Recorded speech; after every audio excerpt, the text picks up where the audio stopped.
ನಮಸ್ಕಾರ ಎಲ್ಲರಿಗೂ. ಬೆಳಗಿನ ಶುಭೋದಯ ರೀ.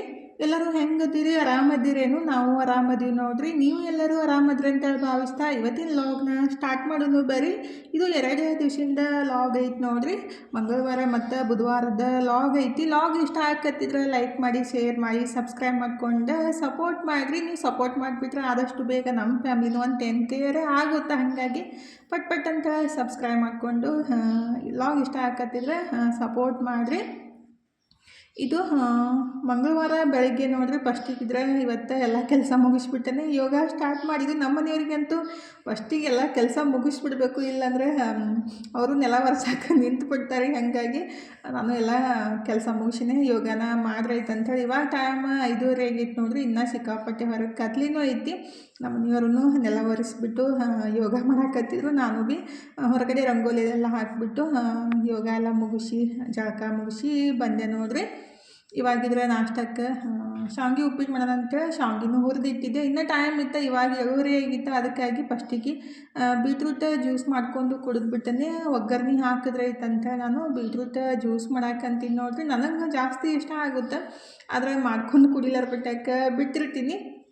ಇವಾಗ ಟೈಮ್ ಇತ್ತು, ಇನ್ನು 8 ಗಂಟೆ ತನಕ ನಾಷ್ಟ ಮಾಡಿದ್ರೆ ಆಗುತ್ತೆ. ಎಲ್ಲ ರೆಡಿ ಮಾಡಿ ಇಟ್ಟಿದ್ದೀನಿ. ಜಸ್ಟ್ ಒಂದು 10 ನಿಮಿಷ ಒಳಗಡೆ ಉಪ್ಪಿಟ್ಟು ರೆಡಿ ಮಾಡ್ಬೋದಲ್ಲ. ಅದಕ್ಕಾಗಿ ಬೀಟ್ರೂಟ್ ಜ್ಯೂಸ್ ಮಾಡಿಬಿಟ್ಟು ನಮ್ಮ ಮನೆಯವ್ರಿಗೆ ಅಷ್ಟು ಕೊಟ್ಟು ನಾನು ಅಷ್ಟೇ ಕುಡಿಬೇಕಂತ ಹೇಳಿ ನಮ್ಮ ಮನೆಯವ್ರಿಗೆ ಜಾಸ್ತಿ ಕೊಟ್ಬಿಟ್ರೆ ಸಿಟ್ಟು ಮಾಡ್ಕೊಂಡ್ಬಿಟ್ರೆ ಅದಕ್ಕಾಗಿ ಒಂದು ಸ್ವಲ್ಪ ಕೊಟ್ಟೆ ರೀ.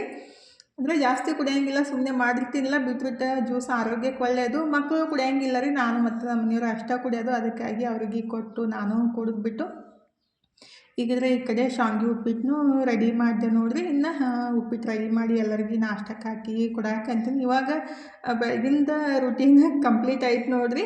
ಅಂದರೆ ಬಟ್ಟೆ ಅದು ಸಾವಕಾಶ ತೊಳಿಬೋದು, ಆದರೆ ನಾಷ್ಟದ ಕೆಲಸ ಜಲ್ದಿ ಮುಗಿಸ್ಬಿಟ್ರೆ ಟೆನ್ಷನ್ನು ಇರೋಂಗಿಲ್ಲ.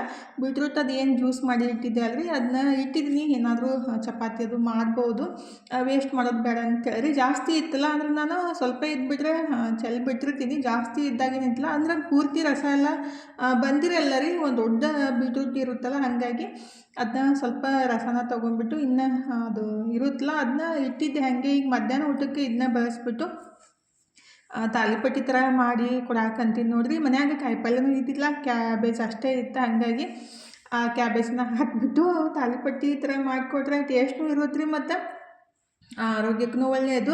ಬರೀ ಪಲ್ಯ ಮಾಡಿ ಚಪಾತಿ ಮಾಡಿ ಕೊಡೋಕ್ಕಿಂತ ಈ ಥರ ಮಾಡಿಬಿಟ್ರೆ 2 ತಿಂದುಬಿಟ್ರೆ ಹೊಟ್ಟೆ ಫುಲ್ ಅನ್ಸೋದ್ರಿ. ಮತ್ತು ಜಾಸ್ತಿ ಟೈಮ್ನೂ ಬೇಕಾಗಿಲ್ಲ. ಇದಕ್ಕೆ ಪಲ್ಯ ಚಟ್ನಿ ಏನು ಬೇಕಂತೇನಿಲ್ಲ. ಉಪ್ಪಿನಕಾಯಿ ಇಲ್ಲಾಂದರೆ ಹಿಂಡಿ, ಮೊಸರು, ಟೊಮೆಟೊ ಸಾಸ್ ಹಚ್ಕೊಂಡು ತಿನ್ನೋಕ್ಕಾಗುತ್ತೆ. ಬೀಟ್ರೂಟ್ ಏನದು ಪೇಸ್ಟ್ ಇಟ್ಟಿದ್ದೆ ಅಲ್ರಿ, ಅದಕ್ಕೆ ನಾವು ಒಂದು ದೊಡ್ಡ ಬಟ್ಲಷ್ಟು ಕ್ಯಾಬೇಜನ್ನು ಸ್ವಲ್ಪ ಉದ್ದುದ್ದಾಗಿ ಕಟ್ ಮಾಡಿ ಹಾಕಿನಿ. ಸ್ವಲ್ಪ ಧನಿಯಾ ಪುಡಿ ಮತ್ತು ಅಜ್ವೈನು, ಸ್ವಲ್ಪ ಕಸೂರಿ ಮೆಂತಿ, ಸ್ವಲ್ಪ ನುಗ್ಗೆ ಸೊಪ್ಪಿನ ಪುಡಿ, ಅರಿಶಿನ ಪುಡಿ, ಧನಿಯಾ ಮತ್ತು ರುಚಿಗೆ ಎಷ್ಟು ಬೇಕಷ್ಟು ಉಪ್ಪು, ಇಂಗು ಮತ್ತು ಖಾರಕ್ಕೆ ಎಷ್ಟು ಬೇಕಲ್ಲ ಅಷ್ಟು ಕೆಂಪು ಖಾರದ ಪುಡಿ ಹಾಕಿದ್ದೀನಿ ರೀ. ಮತ್ತು ಹಸಿ ಕೊತ್ತಂಬರಿ ಇದ್ದಿತ್ತಲ್ಲ, ಅದಕ್ಕಾಗಿ ಒಣ ಕೊತ್ತಂಬರಿ ಸೊಪ್ಪನ್ನು ಹಾಕಿದ್ದೀನಿ. ರುಚಿಗೆ ಎಷ್ಟು ಬೇಕಷ್ಟು ಉಪ್ಪು ಖಾರ ಹಾಕಿಬಿಟ್ಟು, ಇಲ್ಲಾಂದ್ರೆ ಮೆಣಸಿನ್ಕಾಯಿ ಪೇಸ್ಟ್ ಆದರೂ ಹಾಕ್ಬೋದು. ಇಲ್ಲ ನಾನು 1 ಬಟ್ಲಷ್ಟು ದೊಡ್ಡ ಬಟ್ಲಷ್ಟು ಕಡಲೆ ಹಿಟ್ಟು, 1 ದೊಡ್ಡ ಬಟ್ಲಷ್ಟು ಗೋಧಿ ಹಿಟ್ಟು ಹಾಕಿದ್ದೀನಿ ರೀ. ಇದ್ರ ಬದಲಿ ರಾಗಿ ಹಿಟ್ಟು ಅಥವಾ ಅಕ್ಕಿ ಹಿಟ್ಟು ಹಾಕ್ಬಿಟ್ಟಂದ್ರೂ ರೆಡಿ ಮಾಡ್ಕೋಬೋದು ರೀ. ಒಟ್ಟಿನಲ್ಲಿ ಆರೋಗ್ಯಕ್ಕೂ ಒಳ್ಳೆಯದು ಮತ್ತು ನಮಗೂ ಮಾಡೋಕೆ ಈಜಿ. ಆ ಥರ ರೆಸಿಪಿನ ನಾನು ಟ್ರೈ ಮಾಡೋದು. ಅಂದರೆ ಇದೇ ಥರ ಮಾಡ್ಬೇಕಂತೇನು ರೂಲ್ಸ್ ಇರಲ್ಲ ರೀ. ನಮ್ಮ ಮನೆಯೊಳಗೆ ಯಾವ ಥರ ಇಷ್ಟ ಆಗುತ್ತೆ ಮತ್ತು ನಮಗೆ ಯಾವ ಥರ ಟೇಸ್ಟ್ ಬೇಕಲ್ಲ ಆ ಥರ ಮಾಡಿಬಿಟ್ರೆ ಚಲೋ ಇರುತ್ತಲ್ಲ ರೀ. ಅದನ್ನು ಆರೋಗ್ಯಕ್ಕೂ ಒಳ್ಳೇದಿದ್ದಷ್ಟು ಇನ್ನೂ ಬೆಸ್ಟ್ ಆಗುತ್ತೆ. ಹಾಗಾಗಿ ಪಲ್ಯ ಮಾಡಿ ಕೊಟ್ಬಿಟ್ರೆ ಕ್ಯಾಬೇಜ್ ಒಂದು ಇಷ್ಟಿಷ್ಟ ತಿಂತಾರೋ, ಅದಕ್ಕಾಗಿ ಈ ಥರ ಮಾಡಿಬಿಟ್ರೆ ಎಲ್ಲರಿಗೂ ಇಷ್ಟ ಆಗುತ್ತಂತ ನಾನು ಎಲ್ಲ ಹಿಟ್ಟು ಹಾಕಿಬಿಟ್ಟು ಫಸ್ಟಿಗೆ ಹಂಗೆ ನೀಟಾಗಿ ಮಿಕ್ಸ್ ಮಾಡಿಕೊಂಡು ಆಮೇಲೆ ಸ್ವಲ್ಪ ನೀರು ಹಾಕಿ ನಾವು ರೊಟ್ಟಿ ಹೆಂಗೆ ತಟ್ಕೋತೀವಲ್ರಿ, ಅಂದರೆ ನಾವು ತವಿ ಮೇಲೆ ತಟ್ತೀವಲ್ಲ ಆ ಥರ ಹಿಟ್ಟನ್ನು ರೆಡಿ ಮಾಡ್ಕೋಬೇಕಾಗುತ್ತೆ. ಚಲೋತ್ನಾಗ ಕಲಿಸ್ಬಿಟ್ಟು ಈಗಿದ್ರೆ ನಾನು ಕಲಿಸ್ಬಿಟ್ಟು ಹಿಟ್ಟನ್ನು ತೊಗೊಂಡಿದ್ದೀನಿ ನೋಡಿರಿ. ಈಗಿದ್ರೆ ತವಿ ಮೇಲೆ ಸ್ವಲ್ಪ ಎಣ್ಣೆನ ಸ್ಪ್ರೇ ಮಾಡಿಬಿಟ್ಟು ನಾವು ರೆಡಿ ಮಾಡಿ ಇಟ್ಕೊಂಡಿದ್ದ ಹಿಟ್ಟನ್ನು ಈ ಥರ ತವಿ ಮೇಲೆ ಹಾಕಿ ಸ್ವಲ್ಪ ದಿಪ್ಪಾಗಿನೇ ತಟ್ಕೋಬೇಕ್ರಿ. ಭಾಳ ತೆಳ್ಳಗೆಲ್ಲ ಮಾಡೋಕ್ಕಾಗಂಗಿಲ್ಲ, ಯಾಕಂದರೆ ನಾವು ಕ್ಯಾಬೇಜ್ ಜಾಸ್ತಿ ಹಾಕಿರ್ತೀವಲ್ಲ. ಹಾಗಾಗಿ ಈ ಥರ ಸ್ವಲ್ಪ ದಿಪ್ಪಾಗೆ ತವಿ ಮೇಲನ್ನ ತಟ್ಬಿಟ್ಟು ಆಮೇಲೆ 2 ಸೈಡ್ ಸ್ವಲ್ಪ ಎಣ್ಣೆ ಹಾಕಿ ಚಲೋತ್ನಾಗೆ ಬೆನ್ಸ್ಕೊಂಡ್ಬಿಟ್ರೆ ಅದು ಸೇಮ್ ನಾವು ಮಂಚೂರಿ ತಿಂತೀವಲ್ರಿ ಅದೇ ಟೇಸ್ಟ್ ಬರುತ್ತೆ. ಆ್ಯಕ್ಚುಲಿ ಶುಂಠಿ ಬೆಳ್ಳುಳ್ಳಿ ಪೇಸ್ಟ್ ಅಷ್ಟು ಬಿಟ್ಟಿದ್ರೆ ಇನ್ನೂ ಬೆಸ್ಟ್ ಆಗ್ತಿತ್ತು ಟೇಸ್ಟ್. ಅಂದರೆ ಟೇಸ್ಟ್ ಮಾತ್ರ ಚಲೋ ಆಗಿತ್ತು ನೋಡಿರಿ. ಸೇಮ್ ಮಂಚೂರಿ ತಿಂತೀವಲ್ಲ ಅದೇ ಫ್ಲೇವರ್ ಟೇಸ್ಟ್ ಬರುತ್ತೆ. ಮತ್ತು ಮಾಡೋದನ್ನು ಈಜಿ ಅಲ್ರಿ, ಪಟ್ ಅಂತೇಳಿ 10 ನಿಮಿಷ ಒಳಗಡೆ ರೆಡಿ ಮಾಡ್ಕೊಂಬಿಡ್ಬೋದು. ಆದರೆ ಸ್ವಲ್ಪ ಹುಷಾರಾಗಿ ತೆಗಿಬೇಕಾಗುತ್ತೆ ರೀ, ಯಾಕಂದರೆ ಸ್ವಲ್ಪ ತರಕಾರಿ ಜಾಸ್ತಿ ಹಾಕಿದಾಗ ಅಂದರೆ ಕ್ಯಾಬೇಜ್ ಜಾಸ್ತಿ ಹಾಕಿದೆಯಲ್ಲ, ಮನೆಯೊಳಗೆ ಏನು ಇಲ್ಲ ಅಂದ್ರೂ ಈ ಥರ ಸಿಂಪಲ್ಲಾಗಿ ಮಾಡ್ಕೊಂಡು ತಿಂದ್ರೂ ಊಟ ಮಸ್ತಾಗಿ ಆಗಿರುತ್ತೆ ರೀ. ಮತ್ತು ವೆಯ್ಟ್ ಲಾಸ್ ಮಾಡೋರಿಗೆ ಇದು ಬೆಸ್ಟ್ ನೋಡಿರಿ. ಯಾರಿಗೆಲ್ಲ ಕ್ಯಾಬೇಜ್ ಇಷ್ಟ ಇಲ್ಲಲ್ಲ ಈ ಥರ ಮಾಡ್ಕೊಂಡು ತಿನ್ಬೋದು, ಟೇಸ್ಟ್ ಮಸ್ತ್ ಇರೋದ್ರಿ. ಇದಕ್ಕೆ ನಾವು ಟೊಮೆಟೊ ಸಾಸ್ ಅಥವಾ ಕೆಂಪು ಚಟ್ನಿ ಇಲ್ಲ ಬೆಣ್ಣೆ ತುಪ್ಪ ಹಿಂಡಿ ಹಚ್ಕೊಂಡು ತಿಂದರೆ ಸಖತ್ತಾಗಿರುತ್ತೆ ನೋಡಿರಿ. ನಾನು ಮನುಗೆ ಹಂಗೆ ರೆಡಿ ಮಾಡಿಕೊಟ್ಟು ನಾನು ಹಂಗೆ ಪ್ಲೇಟ್ ರೆಡಿ ಮಾಡಿಕೊಂಡು ನನಗೂ ಹುಷಾರಾಗಿತ್ತಂತ ನಾನು ಊಟ ಮುಗಿಸ್ದೆ ನೋಡಿರಿ. ಇವಾಗಿದ್ರೆ ಶರ್ಬತ್ ಮಾಡಿ ಕೊಡೋಂತ ಹೇಳಕತ್ತಿದ್ದಾರೆ. ಡೈಲಿಯಿಂದ ಬ್ಯಾಸ್ಗೆ ಬಂತಿಲ್ಲೋ 2 ಟೈಮ್ ಶರ್ಬತ್ ಮಾಡಿಕೊಡ್ರಿ ಮಮ್ಮಿ ಅಂತೇಳಿ ಕೇಳಕ್ಕೆ ಸ್ಟಾರ್ಟ್ ಮಾಡ್ಬಿಟ್ಟು ಅದು ಮೊನ್ನೆ ಸಕ್ಕರೆ ಮತ್ತು ನಿಂಬೆಹಣ್ಣಿನ ರಸ ಹಾಕಿಟ್ಟಿದ್ದೆ ಅಲ್ರಿ, ಇನ್ನೂ ಅದು ಗಟ್ಟಿನೇ ಆಗಿಲ್ಲ. ನಿನ್ನೆ ನೋಡಿದೆ ನಾನು, ಅಂದರೆ 1-2 ಸಲ ಮಿಕ್ಸ್ ಮಾಡಿದ್ದೀನಿ, ಗಟ್ಟಿ ಆಗುತ್ತಂತ ವೇಟ್ ಮಾಡಾಕತ್ತಿದ್ದೆ. ಆದರೆ ಇನ್ನೂ ಸ್ವಲ್ಪ ಗಟ್ಟಿ ಆಗಿತ್ತಿಲ್ಲ, ನೋಡಬೇಕು ಯಾವಾಗ ಗಟ್ಟಿ ಆಗುತ್ತೋ ಗೊತ್ತಿಲ್ಲ. ಗಟ್ಟಿ ಆದಮೇಲೆ ಅಂದರೆ ಅದು ಪೂರ್ತಿ ಒಣಗಿದ್ಮೇಲೆ ನಿಮ್ಮ ಸಂಗಟ ಶೇರ್ ಮಾಡ್ಕೊತೀನಿ.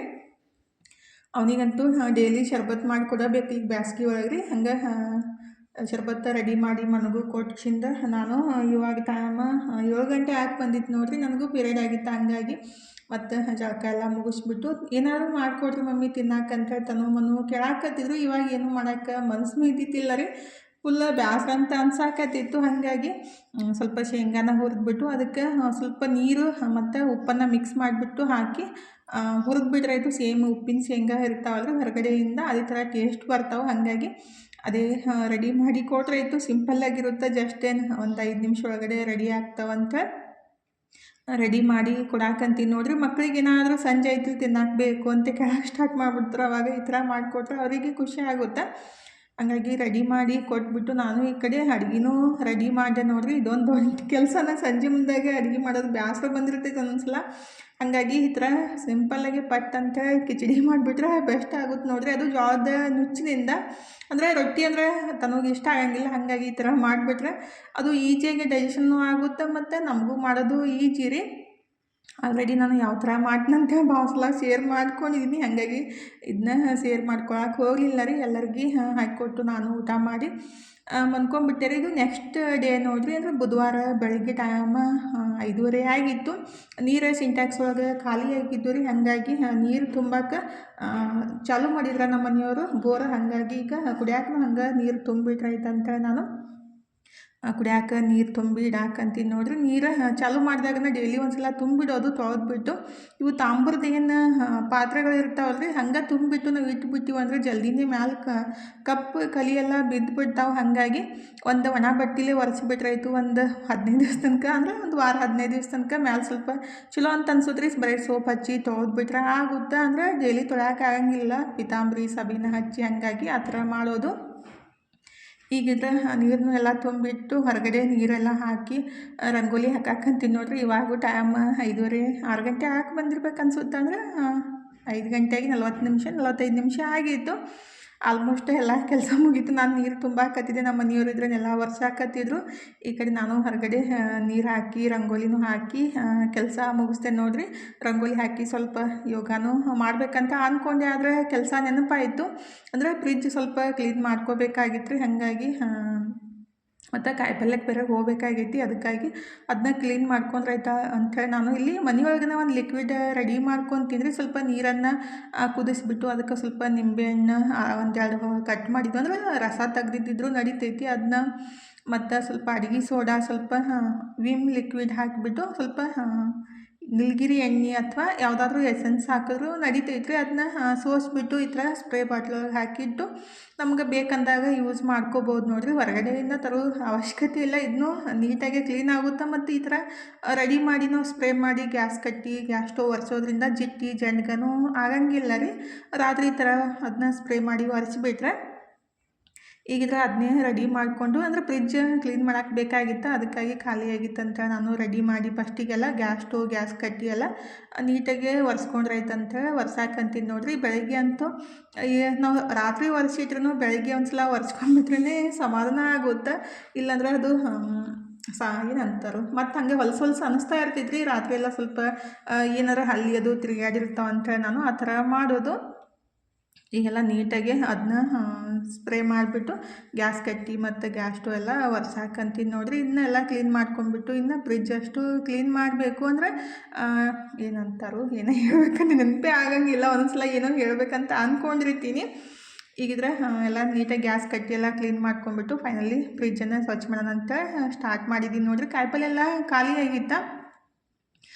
ಹೋದ ಬುಧವಾರನೂ ತಂದಿದ್ದಿಲ್ಲ ರೀ, ಅದಕ್ಕಾಗಿ ಕಾಯಿಪಲ್ಲೆಲ್ಲ ಇಲ್ಲಾರ್ದಾಗ ಕ್ಲೀನ್ ಮಾಡ್ಕೊಂಡ್ರೆ ಈಜಿಯಾಗಿ ಆಗುತ್ತೆ. ಇಲ್ಲ ಕಾಯಿಪಲ್ಲೆ ಜಾಸ್ತಿ ಇದ್ದಾಗ ಮತ್ತೆಲ್ಲ ತೆಗೆದು ಇಡೋದು ಆಗುತ್ತಲ್ಲ. ಅಂದರೆ ನಾನೇನು ವಾರ ಒಂದು ಸಲ ಫ್ರಿಜ್ಜ ಸ್ವಚ್ಛ ಮಾಡಂಗಿಲ್ಲ ರೀ. ತಿಂಗಳಿಗೆ ಒಂದು ಸಲ ಯಾವಾಗ ಹೊಲ್ಸು ಅನಿಸುತ್ತೋ ಮತ್ತು ಕಾಯಿಪಲ್ಲೆ ಯಾವಾಗ ಖಾಲಿ ಆಗಿರ್ತಲ್ಲ ಆವಾಗ ಸ್ವಚ್ಛ ಮಾಡ್ತಾ ಇರ್ತೀನಿ. ಅಂದರೆ ಸ್ವಚ್ಛ ಮಾಡೋದನ್ನು ಜಸ್ಟ್ ಏನು ಲಿಕ್ವಿಡ್ ರೆಡಿ ಮಾಡಿ ಇಟ್ಕೊಂಡಿದ್ದೆ ಅಂದರೆ ಅದನ್ನೇ ಸ್ಪ್ರೇ ಮಾಡಿಬಿಟ್ಟು ಒಂದು ಬಟ್ಟೆ ತೊಗೊಂಡು ಒರೆಸ್ಬಿಡೋದು. ಡೀಪ್ ಕ್ಲೀನಿಂಗ್ ಅಂದರೆ ಎಲ್ಲ ತೆಗೆದ್ಬಿಟ್ಟು ತಿಕ್ಕೋದಂದ್ರೆ ಒಂದು 6 ತಿಂಗಳಿಗೆ ಒಂದು ವರ್ಷಕ್ಕೆ ಅಂದರೆ ವರ್ಷನಾಗ ಒಂದು ಸಲ 2 ಸಲ ಅಷ್ಟೇ ಆ ಥರ ಕ್ಲೀನ್ ಮಾಡೋದ್ರಿ. ಮತ್ತು ಅದನ್ನೆಲ್ಲ ತೆಗೆದು ಮತ್ತು ಹಾಕೋದು ಟೈಮ್ನು ಜಾಸ್ತಿ ವೇಸ್ಟ್ ಆಗುತ್ತೆ. ಮತ್ತು ನಾವು ಮುಂದಾಗೂ ಅಷ್ಟೇ ರೀ, ನೀಟಾಗಿಟ್ಟು ನೀಟಾಗಿ ತೊಗೊಂಡ್ಬಿಟ್ರೆ ಅಷ್ಟೊಂದೇನು ಹೊಲಸಂತ ಆಗಂಗಿಲ್ಲ. ನಾನು ಕ್ಲೀನ್ ಮಾಡಿಬಿಟ್ಟು 1.5-2 ತಿಂಗಳ ಆಗಕ್ಕೆ ಬಂತು. ಎಷ್ಟು ದಿವಸ ಆಯ್ತು ಅಂತೇಳಿ ನನಗೂ ಅಷ್ಟೊಂದೇ ನೆನಪಿಲ್ಲ. ಅಂದರೆ ಭಾಳ ದಿವಸ ಆಗಿತ್ತು. ಅದಕ್ಕಾಗಿ ಇದನ್ನ ಲಿಕ್ವಿಡನ್ನು ಸ್ಪ್ರೇ ಮಾಡಿಬಿಟ್ಟು ಜಸ್ಟ್ ಒಂದು ಅರ್ಬಿಲೆ ಒರೆಸ್ಬಿಟ್ರಾಯ್ತು. ನಮ್ಮ ಮನೆಯವರು ಚಾಲೂ ಮಾಡ್ಯಾರಪ್ಪ ಅಂದರೆ ಏನು ಸ್ವಚ್ಛ ಮಾಡ್ತಾಳೋ, ಏನು ಹೊಲಸೈತೋ, ಅದ್ರಾಗ ಏನೋ ಒಂದು ಗಾಡಿಗಟ್ಟಲೆ ಹೊಲಸೈತೆ ಅಂತ ಹೇಳಕ್ಕೆ ಸ್ಟಾರ್ಟ್ ಮಾಡಿಬಿಟ್ಟಿರ್ತಾರೋ. ಆದರೆ ನಮ್ಮ ಹೆಣ್ಮಕ್ಳು ಮೈಂಡ್ ಸೆಟ್ ಏನ್ರಿ, ಖಾಲಿ ಆಗೈತಿ ಈಗ ಒಂದು ಸಲ ಒರೆಸ್ಬಿಟ್ರಾಯ್ತು, ನಮಗೂ ಚಲೋ ಅನ್ಸುತ್ತಂತ ನಾವು ಆ ಥರ ಮಾಡ್ತಾ ಇರ್ತೀವಿ. ಆದರೆ ಗಂಡು ಮಕ್ಕಳಿಗೆ ಜಾಸ್ತಿ ಹೊಲಸ ಆದ್ರೇ ಸ್ವಚ್ಛ ಮಾಡ್ಬೇಕಂತ ಆ ಥರ ಮೈಂಡ್ ಸೆಟ್ ಇರುತ್ತೆ ರೀ. ಅದನ್ನೇ ಬೈತಾ ಇರ್ತಾರೆ, ಏನು ದಿನ ಒರೆಸ್ತು ಬಿಡು ಅಂಥೇಳಿ. ಅಂದರೆ ಒರೆಸೋಕ್ಕಿಂತ ರೀ ಯಾವಾಗರೇ ಒಂದು ಸಲ ಒರೆಸ್ಬಿಟ್ರೆ ಸ್ವಚ್ಛ ಅನಿಸುತ್ತೆ. ಹಂಗೆ ಬಿಟ್ಬಿಟ್ಟು ಅದನ್ನ ತೀರಾ ಇಟ್ಟು ಡಸ್ಟ್ ಕೂತ್ಬಿಟ್ಟು ಜಾಸ್ತಿ ಹೊಲಸಾದಾಗ ಜಾಸ್ತಿ ಕಷ್ಟ ಅಂತ ಅನಿಸುತ್ತೆ. ಯಾವುದೇ ಕೆಲಸ ಅಲ್ಲಿ ನೀವು ಪದೇ ಪದೇ ಕ್ಲೀನ್ ಮಾಡ್ತಾಯಿದ್ರೆ ಜಾಸ್ತಿ ಕಷ್ಟ ಅಂತ ಅನ್ಸಂಗಿಲ್ಲ. ಇವತ್ತು ಬಟ್ಟೆ ಆದ್ರೂ ಅಷ್ಟೇ ರೀ, ಜಾಸ್ತಿ ಹೊಲಸಾಗೋ ತನಕ ಯೂಸ್ ಮಾಡಿಬಿಟ್ಟು ಒಗ್ಯಾಕೆ ಹೋದರೆ ಅದು 10 ನಿಮಿಷನಾಗ ಆಗೋದು 1 ಅವರ್ ಟೈಮ್ ತೊಗೊಳುತ್ತೆ. ಹಾಗಾಗಿ ಯಾವುದೇ ಒಂದು ವಸ್ತು ಅವಾಗವಾಗ ಕ್ಲೀನ್ ಮಾಡ್ತಾಯಿದ್ರೆ ನಮಗೂ ಕಷ್ಟ ಅಂತ ಅನ್ಸಂಗಿಲ್ಲ ಮತ್ತು ಈಜಿಯಾಗಿ ಸ್ವಚ್ಛ ಆಗುತ್ತಲ್ಲ. ಅದಕ್ಕಾಗಿ ಈ ಥರ ಮಾಡೋದು. ಆಲ್ಮೋಸ್ಟ್ ಅಷ್ಟೊಂದೇನು ಹೊಲಸಿದ್ದಿತ್ತಿಲ್ಲ ರೀ. ಆದರೆ ಅದು ನಾವು ಏನಾರ ಸಾಮಾನು ಇಟ್ಟಾಗ ಸ್ವಲ್ಪ ಜಿಡ್ಡು ಥರ ಎಲ್ಲ ಹತ್ತಿರ್ತೈತಲ್ಲ, ಹಾಗಾಗಿ ಇದನ್ನ ಲಿಕ್ವಿಡ್ ಸ್ಪ್ರೇ ಮಾಡಿಬಿಟ್ಟು ಒಂದು ಒಣ ಬಟ್ಟೆಲೇ ಒರೆಸ್ಬಿಟ್ರಾಯ್ತು, ನೀಟಾಗಿ ಹೋಗೋದ್ರಿ. ಅಂದರೆ ಎಲ್ಲ ತೆಗೆದ್ಬಿಟ್ಟು ಸೋಪ್ ಹಾಕಿ ಅದನ್ನೆಲ್ಲ ತಿಕ್ಕೋ ಅವಶ್ಯಕತೆನೂ ಬೀಳಂಗಿಲ್ಲ ರೀ. ಒಂದು ತಿಂಗಳಿಗೆ ಒಂದು ಸಲ ಈ ಥರ ಮಾಡಿಬಿಟ್ರಾಯ್ತು, ಕ್ಲೀನಾಗಿಯೇ ಇರುತ್ತೆ. ಆದರೆ ನನ್ನ ಮಕ್ಕಳು ಮಾತ್ರ ಹಾಗೆ ಹೊಲಸು ಮಾಡ್ತಾ ಇರ್ತಾರೋ. ಅಂದರೆ ಏನಾರ ತೊಗೋದು ಮತ್ತು ಹಂಗೆ ಇಟ್ಬಿಡೋದು, ಅದು ಮತ್ತೆಲ್ಲ ಕಡೆ ಜಿಡ್ಡು ಆಗೋದು. ಆ ಥರ ಮಾಡಿದಾಗ ಹೊಲಸಾಗ್ತಾ ಇರ್ತೈತಿ. ಮಕ್ಕಳು ಇದ್ಮೇಲೆ ಹಂಗೆ ಆಗೋದನ್ನ ರೀ. ಈಗಿದ್ರೆ ಅವು ಡಬ್ಬಿನೂ ಸ್ವಲ್ಪ ಖಾಲಿ ಮಾಡಿಬಿಟ್ಟು ತೊಳೆದಿಟ್ರಾಯ್ತು ಅಂತೇಳಿ ಅವನು ತೊಳೆದಿಟ್ಬಿಟ್ಟು ಫ್ರಿಜ್ ಮೇಲೂ ಅಷ್ಟೇ ರೀ ಇದೇ ಸ್ಪ್ರೇ ಮಾಡಿಬಿಟ್ಟು ಒರೆಸ್ಬಿಟ್ರಾಯ್ತು. ಜಿಡ್ಡದು ಇದ್ದರೆ ಅದು ಎಲ್ಲ ಹೋಗಿಬಿಡುತ್ತೆ. ಅದಕ್ಕಾಗಿ ಅದನ್ನೇ ಸ್ಪ್ರೇ ಮಾಡಿಬಿಟ್ಟು ಒರೆಸಾಕಂತೀನಿ ನೋಡಿರಿ. ಒಂದು ದಿಪ್ಪಂದು ಕಾಟನ್ ಬಟ್ಟೆ ತೊಗೊಂಡು ಒರೆಸ್ಬಿಟ್ರಾಯ್ತು. ಪದೇ ಪದೇ ಒರೆಸೋದು ಹತ್ತಂಗಿಲ್ಲ ರೀ. ಅಂದರೆ ಪಾಲಿಸ್ಟ್ರ್ ಬಟ್ಟೆ ತೊಗೊಂಡು ಒರೆಸ್ಬಿಟ್ರೆ ಅದು ನೀಟಾಗಿ ಹೋಗಂಗಿಲ್ಲ. ಒಂದು ದಿಪ್ಪಂದು ಟವಲ್ ತೊಗೊಂಡು ಒರೆಸ್ಬಿಟ್ರೆ ನೀಟಾಗಿ ಎಲ್ಲ ಹೋಗುತ್ತೆ. ಈಗ ಫೈನಲಿ ಎಲ್ಲ ಕ್ಲೀನ್ ಮಾಡಿಬಿಟ್ಟು ನಾನು ಜಳಕ ಎಲ್ಲ ಮುಗಿಸಿ ಹೀಗಿದ್ರೆ ನಾಷ್ಟಕ್ಕೆ ರೆಡಿ ಮಾಡಿದೆ ನೋಡಿರಿ. ನಾಷ್ಟಕ್ಕೆ ರೆಡಿ ಮಾಡಿ ಎಲ್ಲರಿಗೂ ನಾಷ್ಟಕ್ಕೆ ಹಾಕಿ ಕೊಟ್ಬಿಟ್ಟು ಕಾಯಿಪಲ್ಲೆ ಒಂದು ತಂದುಬಿಟ್ರೆ ಇವತ್ತಿನ ಕೆಲಸ ಕಂಪ್ಲೀಟ್ ಆದಂಗೆ ಆಗುತ್ತೆ ರೀ. ಅಂದರೆ ಹೋಗಿ ತರೋ ತನಕ ಒಂದು ಸ್ವಲ್ಪ ಟೈಮ್ ಬೇಕಾಗುತ್ತಲ್ಲ. ಅಂದರೆ ಇವಾಗ ಟೈಮ್ 8ಕ್ಕೆ 10-15 ನಿಮಿಷ ಕಮ್ಮಿ ಇತ್ತು. ನಮ್ಮ ಮನೆಯವ್ರು ಪಟ್ಟಂತ ರೆಡಿ ಆಗು 8 ಗಂಟೆಗೆ ಮನೆಗೆ ಬಿಟ್ಟು ಹಾಗೆ ಕಾಯಿಪಲ್ಲೆ ತರೋಣಂತ ಹೇಳಿದರು. ಅದಕ್ಕಾಗಿ ನಾನು ಪಟ್ಟಂತ ಜಳಕ ಮುಗಿಸಿ ನಾಷ್ಟಕ್ಕೆ ರೆಡಿ ಮಾಡಿದೆ ನೋಡಿರಿ. ಉಪ್ಪಿಟ್ಟು ರೆಡಿ ಮಾಡಿದೆ, ಅದೇ ಜಲ್ದಿ ಆಗೋದಲ್ಲ. ಅದಕ್ಕಾಗಿ ಮತ್ತು ಕಾಯಿಪಲ್ಲೆನೂ ಇದ್ದಿತ್ತಿಲ್ಲ. ಅದಕ್ಕೆ ಉಪ್ಪಿಟ್ಟಿಗೆ ಬರೀ ಬೆಳ್ಳುಳ್ಳಿ ಹಾಕಿಬಿಟ್ಟು ಉಪ್ಪಿಟ್ಟು ಮಾಡಿದ್ದೀರಿ. ಅಂದರೆ ಒಳಗಡೆ ಇರ್ಲಿಕ್ಕಂದ್ರೂ ಬೆಳ್ಳುಳ್ಳಿ ಮತ್ತೆಲ್ಲ ಅದನ್ನು ಹಾಕಿಬಿಟ್ಟು ಮಾಡಿಬಿಟ್ರೆ ಚಲೋ ಆಗುತ್ತೆ. ಈಗಿದ್ರೆ ಫೈನಲಿ ಹೋಗಿ ನಾಷ್ಟ ಮುಗಿಸಿ ಕಾಯಿಪಲ್ಲೆ ಅಂದರೆ ನಾಷ್ಟ ಮಾಡಿಬಿಟ್ಟು ಹೋಗಿ ಕಾಯಿಪಲ್ಲೆನೂ ತಂದೆ ನೋಡಿರಿ. ಇನ್ನು ತೆಗೆದಿಡೋ ಕೆಲಸ ಸ್ಟಾರ್ಟ್ ಆಗೈತಿ. ಅಂದರೆ ಇವಾಗ ಟೈಮ್ 9 ಗಂಟೆ ಆಗಿ 20 ನಿಮಿಷ ಆಗೈತಿ ನೋಡಿರಿ. 9 ಗಂಟೆಗೆ ಬಂದಿದ್ದು ನನ್ನ ಮಗಳು 20 ನಿಮಿಷ ಹೊರಗಡೆ ಅಂದರೆ ಸಿಡ್ಲು. ಅಂದರೆ ನಮ್ಮ ಮನೆಯವ್ರು ವೇಟ್ ಮಾಡಿಬಿಟ್ಟು ಇಲ್ಲಿ ನಾ ಕೆಲ್ಸಕ್ಕೆ ಹೋಗ್ತೀನಿ ಹಂಗೆ ಅಂತ ಅವ್ರು ಹಂಗೆ ಕಾಯಿಪಲ್ಲೆ ತಂದಿಟ್ಟು ಮನೆ ಅಂತಕ್ಕೆ ಹೋಗ್ಬಿಟ್ರು. ನಾನಿದ್ರೆ ಒಂದು 20 ನಿಮಿಷ ನಿಂತು ಒಳಗಡೆ ಬಂದೆ ನೋಡಿರಿ. ಅಂದರೆ ಜಳಕಕ್ಕೆ ಹೋಗಿದ್ಲು, ಅದಕ್ಕಾಗಿ ಹೊರಗಡೆ 20 ನಿಮಿಷ ನಿಂದಿರಬೇಕಾಯಿತು. ಈಗ ಒಳಗಡೆ ಬಂದು ಫುಲ್ ಬಿಸಿಲಂತೂ ಸಿಕ್ಕಾಪಟ್ಟೆ ಸ್ಟಾರ್ಟ್ ಆಗೈತೆ ನೋಡಿರಿ. 10 ನಿಮಿಷ ನೀವು ಹೊರಗಡೆ ಬಿಸಿಲ ನಿಂತು ಬಿಟ್ರೆ ಫುಲ್ ಮೈಯೆಲ್ಲ ಸುಡಾಕೆ ಸ್ಟಾರ್ಟ್ ಆಗಿಬಿಡುತ್ತೆ. ಅಷ್ಟೇ ಬಿಸಿಲು ಐತ್ರಿ ನಮ್ಮ ಬಿಜಾಪುರದಾಗ. ಈಗ ಕಾಯಿಪಲ್ಯ ಮಾತ್ರ ಫ್ರೆಶ್‌ನೂ ಐತಿ ಮಾರ್ಕೆಟ್ ಒಳಗೆ ಸಿಕ್ಕಾಪಟ್ಟೆ ಕಾಯಿಪಲ್ಯ ಬಂದೈತ್ರಿ. ಯಾಕಂದ್ರೆ ನಮ್ಮ ಕಡೆ ಎಲ್ಲ ಕಡೆ ಅದೇನಂತಾರೆ ಕೆರೆ ಮತ್ತು ಹಳ್ಳ ಎಲ್ಲ ನೀರು ಇದ್ದಿರ್ತಾವಲ್ಲ, ಹಾಗಾಗಿ ಕಾಯಿಪಲ್ಯ ಮಾತ್ರ ಫ್ರೆಶ್ ಆಗಿ ಮಸ್ತಾಗಿ ಸಿಗ್ತೈತೆ ನೋಡ್ರಿ. ಅಂದರೆ ಈ ತಿಂಗಳ ಫುಲ್ ಕಾಯಿಪಲ್ಯ ಬಿಸಿಲು ಇದ್ದಷ್ಟು ಚಲೋತ್ನಾಗೆ ರೋಗ ಅದು ಬರಂಗಿಲ್ಲಲ್ರಿ, ಹಾಗಾಗಿ ಚಲೋ ಸಿಗುತ್ತೆ ನೀರು ಒಂದು ಇದ್ಬಿಟ್ರೆ. ನನ್ನ ಮಗಳದ ಕಿರಿಕಿರಿ ಸ್ಟಾರ್ಟ್ ಆಗೈತೆ ನೋಡ್ರಿ. ಏನು ಬಟಾಟಿ ತೊಗೊಂಬಾ ಅಂತ ಹೇಳಿದೀನಿ, ಇಷ್ಟ 4-5 ಬಟಾಟಿ ತಂದಿರಿ, ಬರೀ ಬದ್ನಿಕಾಯಿ ಇಂಥವನ್ನ ತೊಗೊಂಬರ್ತೀರಿ ನೀವು ಅಂತ ಅನ್ನಕ್ಕೆ ಸ್ಟಾರ್ಟ್ ಮಾಡಿದ್ಲು. ಅಂದರೆ 1 kg ಬಟಾಟಿ ಅಷ್ಟೇ ತಂದಿದ್ರಿ, ಮೆಣ್ಸಿನ್ಕಾಯಿ 1-2 kg ಅದು ತಂದಿದ್ದು. ಅಂದರೆ ಆಕೆಗೇನು ಬರೀ 1 ಚೀಲ ಬಟಾಟಿನೇ ತರಬೇಕು, ಡೈಲಿ ಬಟಾಟಿ ಪಲ್ಯನೇ ಮಾಡಬೇಕು.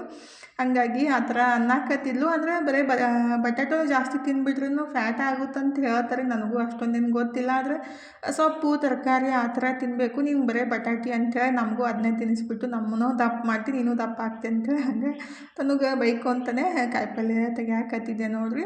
ಸ್ವಲ್ಪ ಹಣ್ಣದು ತರಬೇಕಿತ್ತು, ಹಣ್ಣಂತೂ ಜಾಸ್ತಿ ರೇಟ್ ಅದಾವ್ರಿ. ಅಂದರೆ ಬಾಳೆಹಣ್ಣು ಬೇಕಾಗಿತ್ತು, ಆದರೆ ಬಾಳೆಹಣ್ಣೊಳಗೆ ಅದೇನೋ ಒಳಗಡೆ ಜಾಸ್ತಿ ಇಲ್ಲ, ಬರೀ ಸಪ್ಪಿನೇ ಅದಾವೆ ಅಂಥದ್ದು ಬಾಳೆಹಣ್ಣು ರೇಟ್ ಸಿಕ್ಕಾಪಟ್ಟೆ ಹೇಳ್ಬಿಡ್ತಾರೆ. ಹಾಗಾಗಿ ತರಕ್ಕೆ ಹೋಗಲಿಲ್ಲ. ನಮ್ಮ ಮನೆಯವ್ರಿದ್ರೆ ಸುಮ್ಮನೆ ತೊಗೊಂಡು ನಡಿ ಹೆಂಗಾರಿ ಇರಲಿ ಅಂತೇಳಿ ಅವ್ರು ಅವಸರ ಮಾಡಾಕತ್ತಿದ್ರು, ಅದಕ್ಕಾಗಿ ಬೇಡ ಬಿಡು ಅಂತೇಳಿ ತರಕ್ಕೆ ಹೋಗಲಿಲ್ಲ.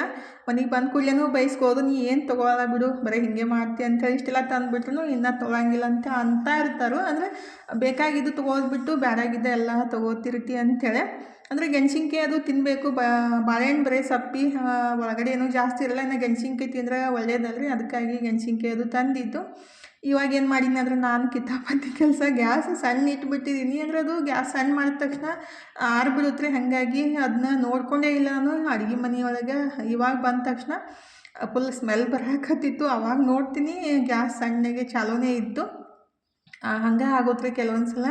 ಗೆಣಸಿನ್ಕಾಯಿನ ಕುದ್ಸಾಕಿಟ್ಟಿದ್ದೆ, ಅವನು ಕುದ್ದಿದ್ದು, ಮತ್ತು ಈ ಕಡೆ ಅನ್ನನೂ ರೆಡಿ ಮಾಡಿ ಇಟ್ಟಿದ್ದೀನಿ ರೀ. ಇವತ್ತೇನಿಲ್ಲ ಪಾಲಕ್ ರೈಸ್ ಮಾಡೋಣಂತ ರೀ. ಇಷ್ಟೋ ತನಕ ಅವನ್ನ ಕುದ್ಸಾಕಿಟ್ಟು ನಾನು ಕಾಯಿಪಲ್ಯ ಎಲ್ಲ ಸೋಸಿ ತೊಳೆದು ಇಟ್ಟಿದ್ದೀನಿ ರೀ. ಇನ್ನಿದ್ರೆ ಸ್ವಲ್ಪ ಅಡುಗೆ ಮಾಡಿಬಿಟ್ರೆ ಇತ್ತು. ಇವತ್ತೇನು ಬಟ್ಟೆ ತೊಳೆಯೋಕ್ಕಾಗಂಗಿಲ್ಲ, ಫುಲ್ ಸುಸ್ತು ಅಂತ ಅನ್ಸಾಕತ್ತಿತ್ತು. ಊಟ ಮಾಡಿಬಿಟ್ಟು ರೆಸ್ಟ್ ಮಾಡೋಣ ಅಂತೇಳಿ ಅಂದ್ಕೊಂಡು ಈಗಿದ್ರೆ ನಾನು ರೈಸ್ ಮಾಡೋಕ್ಕೆ ರೆಡಿ ಮಾಡ್ಕೊಳಕಂತೀನಿ ನೋಡಿರಿ. ಗೆಣಸಿನ್ಕಾಯಿ ಇವತ್ತು ನಾನು ತವಿ ಒಳಗೆ ಇಟ್ಬಿಟ್ಟು ಕುದಿಸಿದ್ದೆ ರೀ. ಅಂದರೆ ನೀರೆಲ್ಲ ಪೂರ್ತಿಯಾಗಿ ಅಡ್ಸೋ ಮಟ್ಟ ಕುದಿಸ್ಬಿಟ್ರೆ ಏನಿಲ್ಲ, ಸ್ವಲ್ಪ ನೀರು ಹಾಕಿಬಿಟ್ಟು ಗೆಣಸಿನ್ಕಾಯಿ ಸ್ವೀಟ್ ಬರುತ್ತಾವೆ ರೀ. ಜಾಸ್ತಿ ನೀರು ಹಾಕಿ ನೀವು ಗೆಣಸಿನ್ಕಾಯಿ ಕುದಿಸ್ಬಿಟ್ರೆ ಅದು ಸ್ವೀಟ್ ಹತ್ತಂಗಿಲ್ಲ, ಅದಕ್ಕಾಗಿ ಗೆಣಸಿನ್ಕಾಯಿ ಕುದಿಸೋ ಮುಂದಾಗ ಒಂದಿಷ್ಟು ನೀರು ಹಾಕಿಬಿಟ್ಟು ಕುದಿಸೋದು ಬೆಸ್ಟ್ ನೋಡಿರಿ. ಸ್ವಲ್ಪ ಹೊತ್ತದಂಗೆ ಆದ್ರೂ ಪರವಾಗಿಲ್ಲ, ಆದರೆ ರುಚಿ ಮಾತ್ರ ಚಲೋತ್ನಾಗಿರ್ತಾವೆ. ಈಗಿದ್ರೆ ನಾನು ಪಾಲಕ್ ರೈಸ್ ಮಾಡ್ಕೊಳಕ್ಕೆ ರೆಡಿ ಮಾಡಾಕಂತೀನಿ ರೀ. ಈ ಕಡೆ ಉದ್ರಾಗಿ ಅನ್ನನೂ ರೆಡಿ ಮಾಡಿ ಇಟ್ಟಿದ್ದೀನಿ. ಈಗಿದ್ರೆ ಒಂದು ಬಾಣಲಿಗೆ ಸ್ವಲ್ಪ ಒಂದು ಚಮಚದಷ್ಟು ಎಣ್ಣೆ ಹಾಕಿದ್ದೀನಿ. ಖಾರಕ್ಕೆ ಎಷ್ಟು ಬೇಕಷ್ಟು ಮೆಣಸಿನ್ಕಾಯಿ, 1 ಗಡ್ಡೆಯಷ್ಟು ಬೆಳ್ಳುಳ್ಳಿ ಹಾಕಿದ್ದೀನಿ ರೀ. ಅಂದರೆ ಪಲ್ಯ ಮಾಡಿಕೊಟ್ರೂ ತಿನ್ನಂಗಿಲ್ಲ, ಸಾಂಬಾರ್ಗೆ ಹಾಕಿದ್ರೆ ಎಷ್ಟರೇ ಹಾಕಿರಿ ಅಂತ ಕೇಳ್ತಾರೋ, ಅದಕ್ಕಾಗಿ ಈ ಥರ ಮಾಡೋಣಂತ ಅಂದ್ಕೊಂಡ್ಬಿಟ್ಟು ನಾನು ಫಸ್ಟ್ ಟೈಮ್ ಟ್ರೈ ಮಾಡಿದ್ದು. ಟೇಸ್ಟ್ ಚಲೋ ಇತ್ತು ನೋಡಿರಿ. ಮಕ್ಕಳಿಗೆ ಡಬ್ಬಿಗೂ ಈ ಥರ ಮಾಡಿ ಕಟ್ಬೋದು, ಕಲರ್ಫುಲ್ಲಾಗಿಯೂ ಇರುತ್ತೆ ಮತ್ತು ಸಿಂಪಲ್ಲಾಗೆ ಮಾಡ್ಬೋದು. ಈಗಿದ್ರೆ ನಾನು ಸ್ವಲ್ಪ ಎಣ್ಣೆ ಮತ್ತು ಮೆಣಸಿನ್ಕಾಯಿ ಬೆಳ್ಳುಳ್ಳಿ ಹಾಕಿ ಹುರ್ಕೊಂಡ್ಬಿಟ್ಟು ಆಮೇಲೆ ಸ್ವಲ್ಪ 1 ಸೂಡಷ್ಟು ಪಾಲಕ್ ಸೊಪ್ಪು ಮತ್ತು ಸ್ವಲ್ಪ ಶುಂಠಿನ ಹಾಕಿಬಿಟ್ಟು ಅದು ನೀರು ಬಿಡುತ್ತಲ್ರಿ, ನೀರು ಸ್ವಲ್ಪ ಅಡ್ಸೋ ಮಟ್ಟ ಅದನ್ನ ಹುರ್ಕೊಂಡ್ಬಿಟ್ಟು ತಣ್ಣಗಾಗಕ್ಕೆ ಬಿಡಬೇಕ್ರಿ. ತಣ್ಣಗಾದ್ಮೇಲೆ ಏನೈತಲ್ಲ ಅದನ್ನ ಮಿಕ್ಸಿಗೆ ಹಾಕಿ ಪೇಸ್ಟ್ ಮಾಡ್ಕೋಬೇಕಾಗುತ್ತೆ. ಈ ಕಡೆ ನಾನು ಸ್ವಲ್ಪ ಮೂಲಂಗಿ ತಪ್ಪಲ ಐತಲ್ಲ, ಅಂದರೆ ಮೂಲಂಗಿ ಹಿಂದಿನ ಪಲ್ಯ ಇರುತ್ತಲ್ಲ, ಅದನ್ನು ಪಲ್ಯ ಮಾಡಿಬಿಟ್ಟು ತಿಂದರೆ ಆಯಿತು. ತನು ತಿನ್ನಂಗಿಲ್ಲ, ನಾನೇ ತಿನ್ನಬೇಕು. ಅದಕ್ಕಾಗಿ ಮೂಲಂಗಿ ಮತ್ತು ಅದನ್ನ ಸ್ವಲ್ಪ ಹಾಕಿ ಪಲ್ಯ ಮಾಡ್ರೈತೆ ಅಂತೇಳಿ ಕಟ್ ಮಾಡಿ ಇಟ್ಟಿದ್ದೀನಿ. ಈಗ ಇದ್ರಾಗ 1.5 ಚಮಚದಷ್ಟು ಎಣ್ಣೆನ ಹಾಕಿದ್ದೀನಿ ಬಾಣಲಿಗೆ. 1 ಚಮಚದಷ್ಟು ಎಣ್ಣೆ, ಜೀರಿಗೆ ಮತ್ತು ಸ್ವಲ್ಪ ಹಿಂಗೆ ಹಾಕಿ ಹುರ್ಕೊಂಡ್ಬಿಟ್ಟು ಆಮೇಲೆ ಒಂದು ಉಳ್ಳಾಗಡ್ಡಿನ ಕಟ್ ಮಾಡಿಬಿಟ್ಟು ಬಾಣಲಿಗೆ ಹಾಕಿದ್ದೀನಿ ರೀ. ಮತ್ತು ರುಚಿಗೆ ಸ್ವಲ್ಪ ಉಪ್ಪನ್ನು ಹಾಕಿದ್ದೀನಿ, ಅಂದರೆ ಅನ್ನಕ್ಕೆ ಹಾಕಿರ್ತೀವಲ್ಲ ಅದಕ್ಕಾಗಿ ಸ್ವಲ್ಪ ಉಪ್ಪು ಹಾಕಿ ಉಳ್ಳಾಗಡ್ಡಿ ಮೆತ್ತಗಾಗೋ ಮಟ್ಟ ಹುರ್ಕೋಬೇಕ್ರಿ ಪಾಲಕ್ ರೈಸ್ ಮಾಡೋಕ್ಕೆ. ಈಗಿದ್ರೆ ನಾವು ಈ ಕಡೆ ಹುರಿದು ಇಟ್ಟಿರ್ತೀವಲ್ಲ ಪಾಲಕ್, ಅದನ್ನ ಮಿಕ್ಸಿಗೆ ಹಾಕಿಬಿಟ್ಟು ಪೇಸ್ಟ್ ಮಾಡಿ ತೊಗೋಬೇಕಾಗುತ್ತೆ. ಈ ಥರ ಪೇಸ್ಟ್ ಮಾಡಿ ತೊಗೊಂಡಿದ್ದೀನಿ ನೋಡಿರಿ. ಕಲರ್ ಎಷ್ಟು ಮಸ್ತಾಗಿ ಬಂದೈತಿ. ಅಂದರೆ ಪಾಲಕ್ ಹಂಗೆ ಪೇಸ್ಟ್ ಮಾಡೋಕ್ಕಿಂತ ಹುರಿದಾದ್ರೂ ಪೇಸ್ಟ್ ಮಾಡ್ಕೋಬೇಕು, ಇಲ್ಲಾಂದರೆ ಅದನ್ನ ಬ್ಲ್ಯಾಂಚ್ ಮಾಡಿ, ಅಂದರೆ ನೀವು ಬಿಸಿನೀರು ಹಾಕಿ ಕುದಿಸಿ ಆ ಥರನಾದ್ರೂ ರುಬ್ಕೋಬೇಕ್ರಿ. ಆವಾಗ ಕಲರ್ ಅದು ಚೇಂಜ್ ಆಗಂಗಿಲ್ಲ. ಇಲ್ಲಾಂದರೆ ಅದು ಡೈರೆಕ್ಟ್ ಹಾಗೆ ಮಿಕ್ಸಿ ಹಾಕಿಬಿಟ್ರೆ ಸ್ವಲ್ಪ ಕಲರ್ ಚೇಂಜ್ ಆಗುತ್ತೆ. ಈಗಿದ್ರೆ ಅದು ಪೇಸ್ಟ್ ಮಾಡಿ ಇಟ್ಟಿದ್ದು ಉಳ್ಳಾಗಡ್ಡಿ ಹುರ್ಕೊಂಡ್ಮೇಲೆ ಅದನ್ನ ಉಳ್ಳಾಗಡ್ಡಿಗೆ ಮಿಕ್ಸ್ ಮಾಡಿಬಿಟ್ಟು ಚಲೋ ಹೊತ್ನಾಗೆ ಸ್ವಲ್ಪ ಬೆನ್ಸ್ಕೋಬೇಕಾಗುತ್ತೆ. ನೀರಿನ ಅಂಶ ಸ್ವಲ್ಪ ಕಮ್ಮಿ ಆಗೋ ಮಟ್ಟ ಅದಕ್ಕೆ ಎಷ್ಟು ಬೇಕಷ್ಟು ಸ್ವಲ್ಪ ಉಪ್ಪು ಬೇಕಂದ್ರೆ ಸಕ್ರೆ ಮತ್ತು ಒಂದು ಅರ್ಧ ಹೋಳಷ್ಟು ನಿಂಬೆಹಣ್ಣು ಹಾಕಿಬಿಟ್ಟು ಚಲೋ ಹೊತ್ನಾಗೆ ಮಿಕ್ಸ್ ಮಾಡಿಕೊಂಡು ಆಮೇಲೆ ಉದ್ರಾಗಿ ಮಾಡಿಟ್ಟಿದ್ದ ಅನ್ನನ ಈ ಥರ ಅದಕ್ಕೆ ಮಿಕ್ಸ್ ಮಾಡ್ಕೋಬೇಕಾಗುತ್ತೆ. ಇದೇ ಥರ ನಾವು ಅವಲಕ್ಕಿ ಆದ್ರೂ ಮಾಡ್ಕೋಬೋದು, ಅಂದ್ರೆ ಅನ್ನದ ಬದಲಿ ಅವಲಕ್ಕಿ ಆದ್ರೂ ಬಳಸ್ಬಿಟ್ಟು ಮಾಡ್ಕೋಬೋದು ನೋಡಿರಿ. ಮತ್ತು ಸೋಯಾ ಚಂಕ್ಸ್ ಇರ್ತಾವಲ್ಲ ಅದನ್ನೂ ನೀರೊಳಗೆ ಸ್ವಲ್ಪ ಬಿಸಿನೀರಾಗ ಹಾಕಿ ಅದನ್ನು ಹಿಂಡಿ ಈ ಥರ ಅದನ್ನೂ ಮಾಡ್ಕೊಂಡು ತಿನ್ಬೋದು. ಅಂದರೆ ಡಯಟ್ ಮಾಡೋರಿಗೆ ಆ ಥರ ಹೆಲ್ಪ್ ಆಗ್ಬೋದು ಅಂತ ಹೇಳಕತ್ತಿದ್ದು. ಅಂದ್ರೆ ಪಾಲಕ್ ಇಷ್ಟ ಇಲ್ಲಾರ್ದವ್ರಿಗೂ ಈ ಥರ ಮಾಡ್ಕೊಂಡು ತಿನ್ಬೋದು. ಪಾಲಕ್ ತಿನ್ನೋದು ಆರೋಗ್ಯಕ್ಕೆ ಒಳ್ಳೆಯದು. ಇದ್ರೊಳಗೆ ಐರನ್ನು ಜಾಸ್ತಿ ಇರುತ್ತಲ್ಲ, ಹಾಗಾಗಿ ದೇಹಕ್ಕೆ ಒಳ್ಳೆಯದು. ಅದಕ್ಕಾಗಿ ಈ ಥರ ಮಾಡಿದ್ದು ನನಗಂತೂ ಸಿಕ್ಕಾಪಟ್ಟೆ ಇಷ್ಟ ಆಯಿತು. ಇವತ್ತಿನ ಮಧ್ಯಾಹ್ನ ಊಟ ನಂದು ಹೆಂಗಿತ್ತಂತೇಳಿ ನೋಡಿರಿ ಈ ಥರ ಇತ್ತು. ಅಂದರೆ ಒಂದು ಬಟ್ಲಷ್ಟು ಏನಂತಾರೋ ಮೂಲಂಗಿ ಪಲ್ಯ ಮತ್ತು ಸೌತೆಕಾಯಿ ಮತ್ತು ಪಾಲಕ್ ರೈಸ್ ಮತ್ತು ಇದ್ರೆ ಮೆಣ್ಸಿನ್ಕಾಯಿನ ಸ್ವಲ್ಪ ಅದನ್ನ ಬೆನೆಸ್ಬಿಟ್ಟು ಸ್ವಲ್ಪ ಸ್ವೀಟ್ ಚಟ್ನಿ ಉಳ್ಳಾಗಡ್ಡಿ ಅದು ಹಾಕಿಟ್ಟಿದ್ಲು. ಅದನ್ನ ಸ್ವಲ್ಪ ತೊಗೊಂಡು ಮಸ್ತ್ ಊಟ ಮಾಡಿದೆ ನೋಡಿರಿ. ಯಾವ ಥರ ಇವತ್ತು ಗ್ರೀನ್ ಥಾಲಿ ಅಂದರೆ ಕಲರ್ಫುಲ್ಲಾಗಿ ಪೂರ್ತಿ ಗ್ರೀನ್ ಆಗಿದ್ದಾಗ ಇನ್ನಷ್ಟು ನೋಡೋಕೆ ಚಲೋ ಅನಿಸುತ್ತೆ ಮತ್ತು ನಮ್ಮ ದೇಹಕ್ಕೂ ಒಳ್ಳೆಯದ್ರಿ. ಹಸಿರು ತರಕಾರಿ ತಿನ್ನೋದು, ಸೊಪ್ಪಾಗಲಿ ತರಕಾರಿ ಆಗಲಿ, ಹಾಗಾಗಿ ಈ ಥರ ನನ್ನ ಪ್ಲೇಟ ರೆಡಿ ಮಾಡ್ಕೊಂಡಿದ್ದು. ಇನ್ನು ಮಸ್ತಾಗಿ ಊಟ ಮಾಡೋಣ ಬರ್ರಿ. ವೆಯ್ಟ್ ಲಾಸ್ ಮಾಡೋಕ್ಕೆ ಮಾತ್ರ ಇದು ಬೆಸ್ಟ್ ಊಟ ನೋಡಿರಿ. ಮಧ್ಯಾಹ್ನ ಅಂತೂ ಈ ಥರ ಡೈಲಿ ಊಟ ಮಾಡಿಬಿಟ್ರೆ ಭಾಳ ಬೆಸ್ಟ್ ಆಗುತ್ತೆ. ಆದರೆ ಮಾಡ್ಕೊಂಡು ಊಟ ಮಾಡೋಕ್ಕಾಗಂಗಿಲ್ಲ. ಏನಿರುತ್ತಲ್ಲ ಅದನ್ನ ಅಡ್ಜಸ್ಟ್ ಮಾಡಿಕೊಂಡು ನಾವು ಹೆಣ್ಮಕ್ಳು ಊಟ ಮುಗಿಸ್ಬಿಡ್ತೀವಿ. ನಾನಂತೂ ಇವತ್ತು 1:30ಗೆ ಊಟ ಮುಗಿಸ್ದೆ ನೋಡಿರಿ. ಹಶ್ವಾಗ್ಬಿಟ್ಟಿತ್ತು. ಮನು ಇದ್ರೆ ಕಾಲೇಜಿಂದ ಬಂದುಬಿಟ್ಟು ಫಸ್ಟಿಗೆ ಊಟ ಮಾಡಪ್ಪ ಅಂತ ನಾನು ಅಂತ ಇದ್ರೆ ಮನೊಂದು ಕೆಲಸ ನೋಡಿರಿ. ಇನ್ನು ಸ್ವಲ್ಪ ವೈಟ್ ರೈಸ್ ಇಟ್ಟಿದ್ದೆ ಅಂದರೆ ನಾಯಿಗೆ ಹಾಕಕ್ಕೆ ಆಗುತ್ತಂತೇಳಿ ಮನು ಬಂದ ಕೂಡಲೇ ಅವನು ಬಂದುಬಿಡ್ತಾವೆ. ಅದಕ್ಕಾಗಿ ಫಸ್ಟಿಗೆ ಅವಕ್ಕೆ ಊಟ ಮಾಡ್ಸಕ್ಕಂತನೋ ಅದು ಊಟ ಮಾಡಿ ಗುಡ್ಸಂಗಿಲ್ಲ ರೀ, ದೊಡ್ಡದೇನೈತಿಲ್ಲ. ಅದಕ್ಕಾಗಿ ಅದನ್ನ ಒಳಗೆ ಕೂಡಿಸಿ ಅದಕ್ಕೆ ಊಟ ಮಾಡ್ಸಾಕತ್ತಿದ್ದ. ಈಗಿದ್ರೆ ನನ್ನ ಕೆಲಸ ಸಂಜೆದು ಸ್ಟಾರ್ಟ್ ಆಗೈತೆ ನೋಡಿರಿ. ತರಕಾರಿ ಎಲ್ಲ ಏನು ತೊಳೆದು ಇಟ್ಟಿದ್ದಿಲ್ಲ ಅವನ್ನೆಲ್ಲ ಫ್ರಿಜ್ನಾಗ ಎತ್ತಿಟ್ಟು ಕಸ ಗುಡಿಸೋದು, ಮುಖ ತೊಕ್ಕೊಳ್ಳೋದು ಅಂತೇಳಿ ನಾನು ಕೆಲಸನ ಸ್ಟಾರ್ಟ್ ಮಾಡಿದ್ದು. ಮತ್ತು ಹಂಗೆ ವಿಡಿಯೋನ ಎಡಿಟ್ ಮಾಡಿ ಅಪ್ಲೋಡ್ನು ಕೆಲಸ ಮುಗಿಸ್ದೆ. ಈಗ ಸೋಸಿ ತೊಳೆದಿಟ್ಟಿದ್ದ ಕಾಯಿಪಲ್ಯ ಎಲ್ಲ ಒಂದು ಕವರ್ದಾಗ ಹಾಕಿಬಿಟ್ಟು ಈ ಥರ ನೀಟಾಗಿ ಜೋಡಿಸ್ಬಿಟ್ರೆ ಆಯಿತು. ಬೇಕಂದಾಗ ಯೂಸ್ ಮಾಡಕ್ಕೆ ಬರುತ್ತೆ ರೀ. ಅಂದರೆ ನಾನು ಎಲ್ಲ ತರಕಾರಿ ಸೊಪ್ಪಾಗಲಿ ಎಲ್ಲ ತೊಳೆದು ಅದನ್ನ ನೀರೆಲ್ಲ ಸೋದಿಸ್ಬಿಟ್ಟೇ ಫ್ರಿಜ್ ಒಳಗೆ ಎತ್ತಿಟ್ಟಿರ್ತೀನಿ ರೀ. ನಾನು ಅದಕ್ಕೆ ಮರ ಮುಂದಾಗ ತೊಳ್ಯಾಕೆ ಹೋಗಂಗಿಲ್ಲ. ಅಂದರೆ ಕೆಲವೊಬ್ಬರು ಕೇಳ್ತಾ ಇರ್ತೀರಿ ಕಾಯಿಪಲ್ಯ ತೊಳೆಯಂಗಿಲ್ಲ ಅಂದರೆ ಹಂಗೆ ಮಾಡ್ತೀರಿ ಅಂತೇಳಿ. ನಾನು ಎಲ್ಲನೂ ಆಲ್ಮೋಸ್ಟ್ ತೊಳೆದ್ಬಿಟ್ಟೇ ಇಟ್ಟಿರ್ತೀನಿ ರೀ. ಟೊಮೆಟೊನೂ ಅಷ್ಟೇ, ಅದನ್ನೂ ತೊಳೆದು ಇಟ್ಟಿದ್ದೀನಿ, ಹೊರಗಡೆ ಇಟ್ಟಿದ್ದೀನಿ. ಅಂದರೆ ಸ್ವಲ್ಪ ಹಸಿ ತಂದಿದ್ದ, ಹಾಗಾಗಿ ಸ್ವಲ್ಪ ಹಣ್ಣಾದ್ಮೇಲೆ ಯೂಸ್ ಮಾಡಕ್ಕೆ ಬರುತ್ತಂತೇಳಿ ಉಳ್ಳಾಗಡ್ಡಿ ಬಟಾಟೆ ಅವನ್ನೆಲ್ಲ ಫ್ರಿಜ್ನಾಗ ಇಡಕ್ಕೆ ಹೋಗಬಾರ್ದು. ಈಗಿದ್ರೆ ನಂದು ರಾತ್ರಿದ ಅಡುಗೆ ಸ್ಟಾರ್ಟ್ ಆಗೈತೆ ನೋಡಿರಿ. ಹೆಣ್ಮಕ್ಳಿಗಂತೂ 3 ಹೊತ್ತು ಮಾಡೋದನ್ನೇ ಕೆಲಸ ಇರುತ್ತೆ.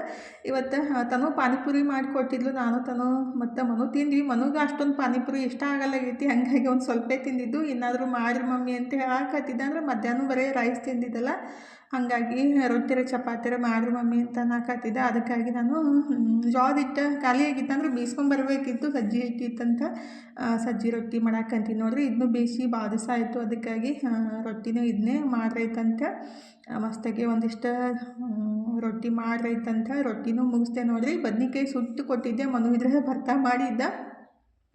ಈಗಿದ್ರೆ ಮನುಷ್ಯರಿಗೆ ಮತ್ತು ನಾಯಿಗೆ 2 ರೊಟ್ಟಿ ಮಾಡಿದೆ ನೋಡಿರಿ. ಅಂದರೆ ನಾಯಿಗೆ ಸ್ವಲ್ಪ ದಪ್ಪ ದಪ್ಪಾಗಿ ಒಂದು 5-6 ರೊಟ್ಟಿ ಮಾಡಿರ್ತಾರೆ. ಈಗ ಮತ್ತು ಬೆಳಗ್ಗೆ ಹಾಕಕ್ಕೆ ಬರುತ್ತೆ ಅಂತೇಳಿ ಸ್ವಲ್ಪ ದಿಪ್ ಮಾಡಿಕೊಟ್ರೆ ತಿನ್ನಂಗಿಲ್ಲ ರೀ ನಮ್ಮ ಮನ್ಯಾಗ. ಅದಕ್ಕಾಗಿ ಸ್ವಲ್ಪ ಮನುಷ್ಯರಿಗೆ ತೆಳ್ಳಗೆ ಮತ್ತು ನಾಯಿಗಾದ್ರೆ ಸ್ವಲ್ಪ ದಿಪ್ ಮಾಡಿಬಿಟ್ರೆ ಅವಕ್ಕೂ ಹೊಟ್ಟೆ ತುಂಬುತ್ತೆ. ತಳ್ಳನ ರೊಟ್ಟಿ ಹೊಟ್ಟೆ ತುಂಬಂಗಿಲ್ಲ ಅಂತೇಳಿ ಈ ಥರ ಮಾಡಿದ್ದು. ಥ್ಯಾಂಕ್ ಯು ಫಾರ್ ವಾಚಿಂಗ್ ರೀ. ಬಾಯ್ ರೀ ಎಲ್ಲರಿಗೂ.